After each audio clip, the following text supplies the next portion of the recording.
그때 바리새파 사람들이 나가서 어떻게 하면 말로 트집을 잡아서 예수를 올무에 걸리게 할까 의논하였다. 그런 다음에 그들은 자기네 제자들을 헤롯 당원들과 함께 예수께 보내어 이렇게 묻게 하였다. 선생님, 우리는 선생님이 진실한 분이시고 하나님의 길을 참되게 가르치시며 아무에게도 매이지 않으시는 줄 압니다. 선생님은 사람의 겉모습을 따지지 않으십니다. 그러니 선생님의 생각은 어떤지 말씀하여 주십시오. 황제에게 세금을 바치는 것이 옳습니까? 옳지 않습니까? 예수께서 그들의 간악한 생각을 아시고 말씀하셨다. 위선자들아, 어찌하여 나를 시험하느냐? 세금으로 내는 돈을 나에게 보여달라. 그들은 데나리온 한 잎을 예수께 가져다 드렸다.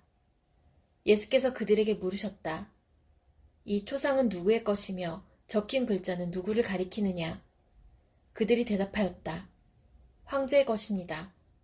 그때 예수께서 그들에게 말씀하셨다. 그렇다면 황제의 것은 황제에게 돌려주고 하나님의 것은 하나님께 돌려드려라. 그들은 이 말씀을 듣고 탐복하였다. 그들은 예수를 남겨두고 떠나갔다. 할렐루야, 참 좋은 아침입니다. 오늘 하루도 하나님의 말씀 안에서 승리하는 우리 모두가 되기를 기도합니다. 우리는 삶을 살아가면서 참 많은 선택을 하게 됩니다. 그리고 그 선택들에는 더 나은 선택을 위한 각자의 분명한 기준이 있죠. 그런데 때로는 공동체 가운데 이러한 기준들이 충돌을 일으킬 때가 있습니다. 예를 들어 예전에 코로나19가 한참 유행했을 때를 생각해 볼까요? 당시 교회 공동체 안에서의 큰 이슈 중 하나는 바로 예배에 대한 것이었습니다. 집합 금지 명령 앞에서 교회 공동체는 둘로 나뉘었습니다. 한쪽은 모임을 자제해야 한다고 했고 다른 한쪽은 오히려 모여야 한다고 했습니다. 양쪽의 의견은 둘 다 분명한 기준을 가지고 있었습니다. 전자는 이웃에게 덕을 세우는 것을 우선시했습니다. 세상의 질서를 지키고 소통하며 섬기는 심정으로 사랑의 본을 보여야 한다는 것이었죠. 후자는 진정한 믿음은 상황을 초월한다고 주장했습니다. 어려울 때일수록 하나님을 의지하는 믿음으로 승리하는 것이 참된 신앙이라는 것이었습니다. 무엇이 맞았을까요? 그때 우리는 각자의 공동체 가운데 더 옳다고 생각하는 것을 따라서 선택을 했습니다. 당시에 여러분은 어떻게 생각하셨었나요? 오늘 본문은 이 질문에 대해 각자의 답을 내린 우리들에게 있어 무엇이 더 좋은 선택이었는가에 대한 답을 주고 있습니다. 오늘 우리는 마태복음 22장 15절에서 22절의 말씀을 바탕으로 하나님 백성된 우리가 무엇을 기준으로 선택해야 하는가를 함께 나누려 합니다. 오늘 말씀이 하나님을 기쁘시게 하는 선택을 이어가기를 원하며 고민하고 있는 모든 하나님 백성들에게 작은 도움이 되기를 기도합니다. 오늘 본문의 배경은 바리새인과 사두개파, 헤롯 당원들이 예수님을 시험에 빠뜨리기 위해 힘을 합친 것으로부터 시작합니다. 당시 이스라엘은 로마의 식민지였으므로 모든 이스라엘 백성들은 로마에 세금을 내야 했습니다. 그런데 이러한 결정에 바리새파는 반대했고 사두개파와 헤롯 당은 반대하지 않았습니다. 그런데 이렇게 노선이 서로 다른 사람들이 오늘 예수님을 해치려고 손을 잡은 것이죠. 그들은 꾀를 모아 어떤 대답을 해도 함정에 빠지게 할 수 있는 기발한 질문을 생각해냈습니다. 그 질문은 바로 이것입니다. 선생님의 생각은 어떤지 말씀하여 주십시오. 황제에게 세금을 바치는 것이 옳습니까? 옳지 않습니까? 이 질문에 예수님이 세금을 바치지 말라고 대답하면 헤롯 당원들이 예수님을 세금을 반대하는 반역자로 로마 총독부에 고발할 것입니다. 반면에 세금을 내라고 말을 하면 바리새인들이 예수님을 로마에 굴복한 반민족주의자로 유대 공회에 고발하려고 했던 것입니다. 또한 아무 말씀도 하지 않았으면 어땠을까요? 어찌 하나님의 아들이라 하면서 아무 말도 하지 않느냐? 그것도 모르느냐? 이렇게 이야기하려고 준비했습니다. 그들은 예수님이 어떤 선택을 하든지 자기들의 계획대로 예수님을 궁지에 몰 수 있다 생각했죠. 그들의 생각에 이 질문이야말로 예수님을 공격하기에 완벽한 질문이었습니다. 그런데 질문을 받은 예수님은 그들의 생각과는 전혀 다른 대답으로 그들에게 반응하셨습니다.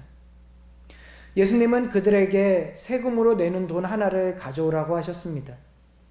예수님의 갑작스러운 요구에 그들은 로마의 돈인 데나리온 하나를 가져왔죠.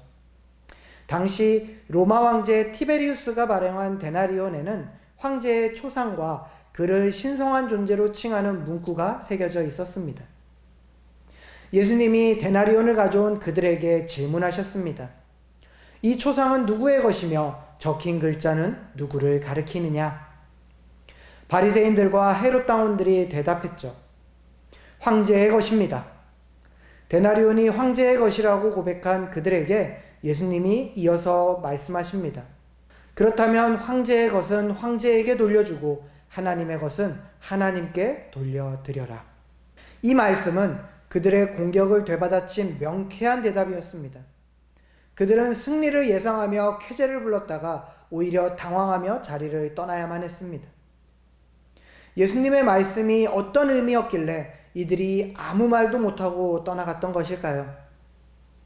예수님께서는 로마에 세금을 내라고도 내지 말라고도 말씀하지 않으셨죠. 그저 황제의 것을 황제에게 돌려주라고 말씀하셨습니다.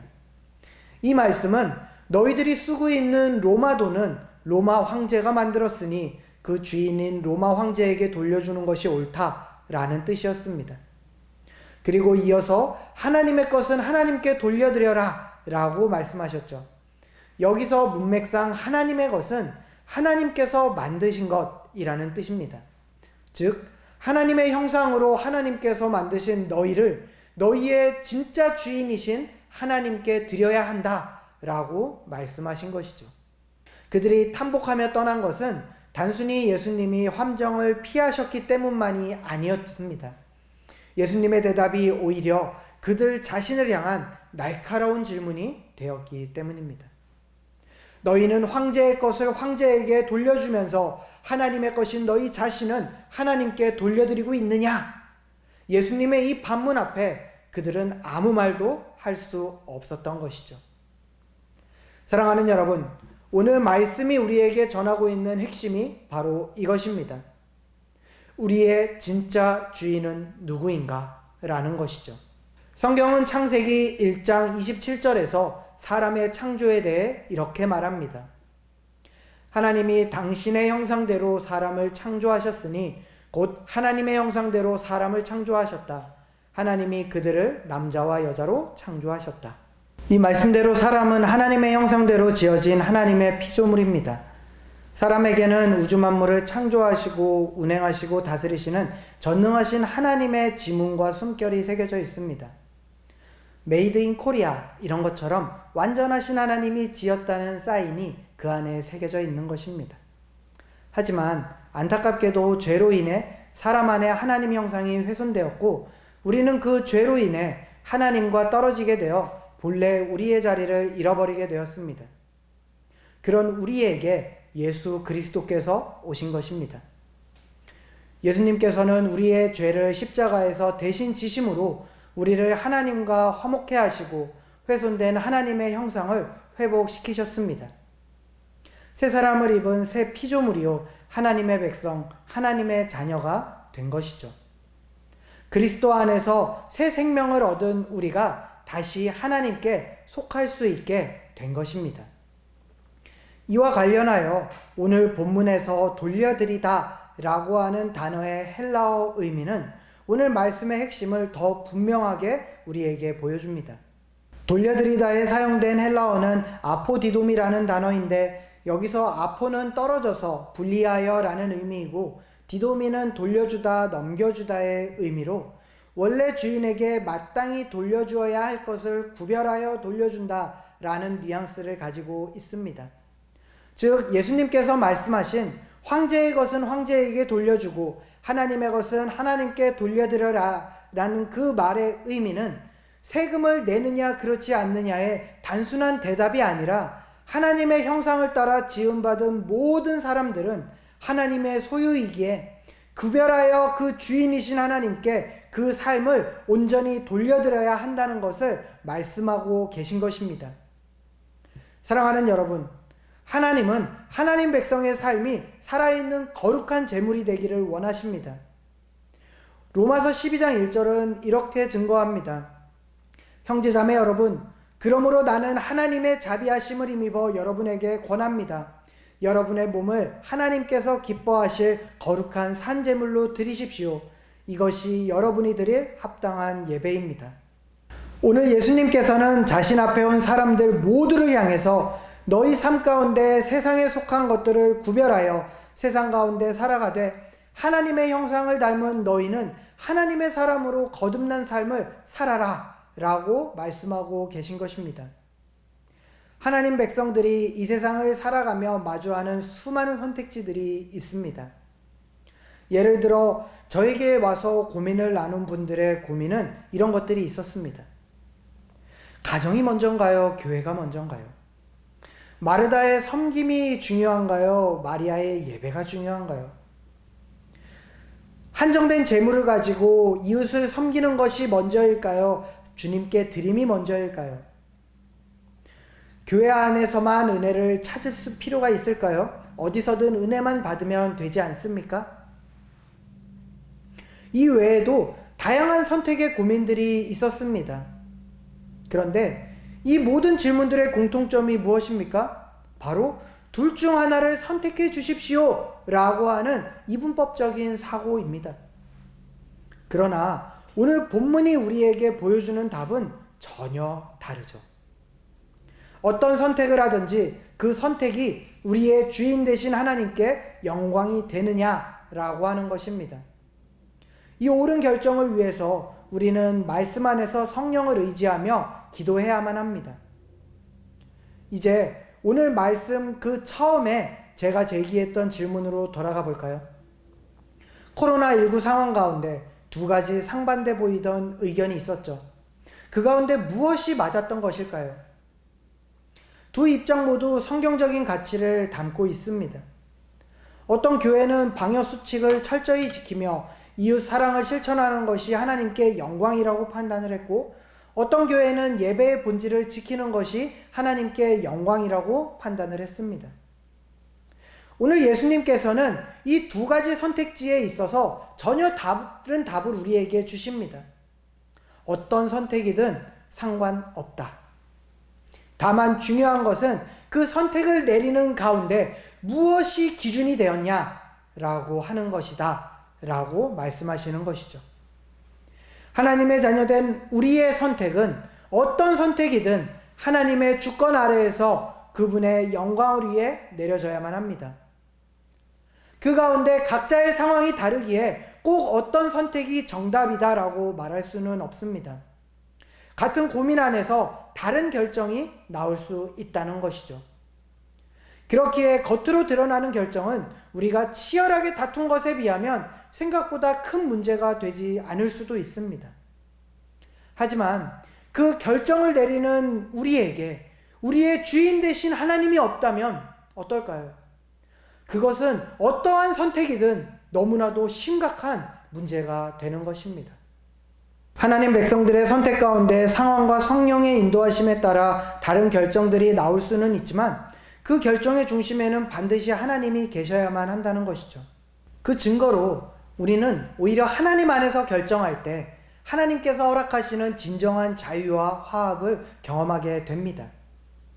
앞서 제가 마주했던 질문들 속에 등장했던 그 선택들에서도 마찬가지입니다.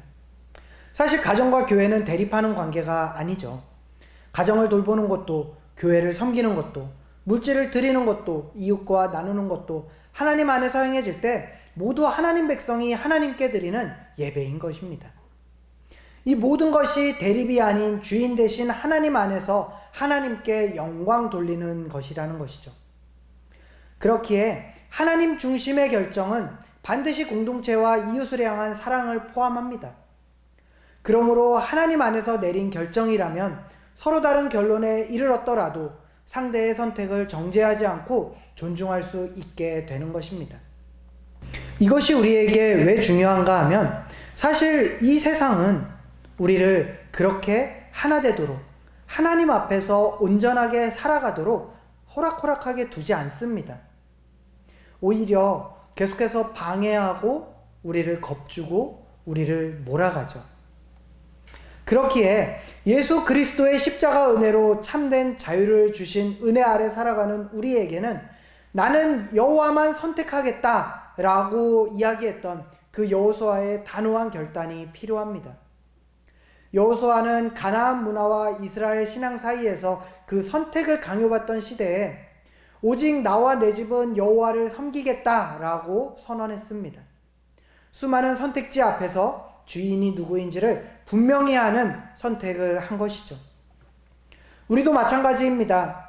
수많은 고민들 가운데 옳은 선택을 위해 말씀을 더욱 가까이 하고 더 기도하며 우리의 주인 되신 하나님께 나아가야만 합니다.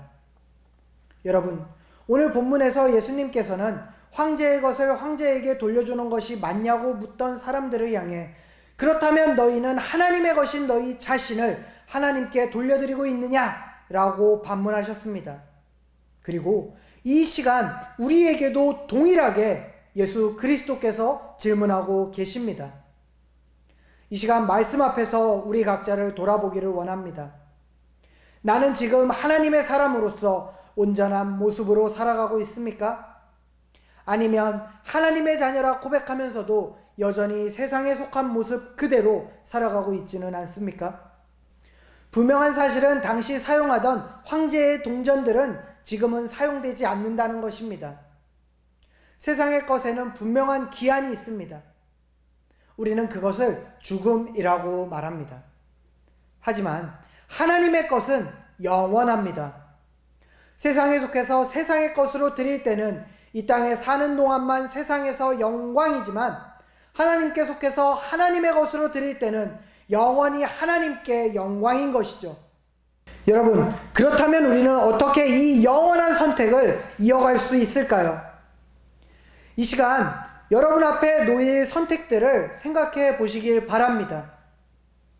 직장에서의 정직과 성과 사이에서 고민할 때, 가족과 사역 사이에서 우선순위를 정해야 할 때, 물질을 어디에 사용해야 할지를 결정해야 할 때, 그 모든 선택의 순간마다 이렇게 물으시길 바랍니다.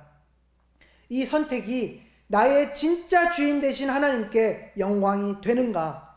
나는 지금 누구의 형상을 따라 살아가고 있는가? 여러분, 기억하시기 바랍니다. 우리는 세상에 속한 자가 아니라 하나님께 속한 자입니다. 바라기는 오늘 말씀 앞에 나온 우리 모든 사랑 믿는 교회 성도들이 날마다 마주하는 선택들 가운데 우리의 진짜 주인 되신 하나님께 영광 돌리는 선택을 하며 하나님 안에서 영원한 기쁨을 누리는 하나님의 사람들이 모두 될 수 있기를 이 시간 간절히 기도합니다.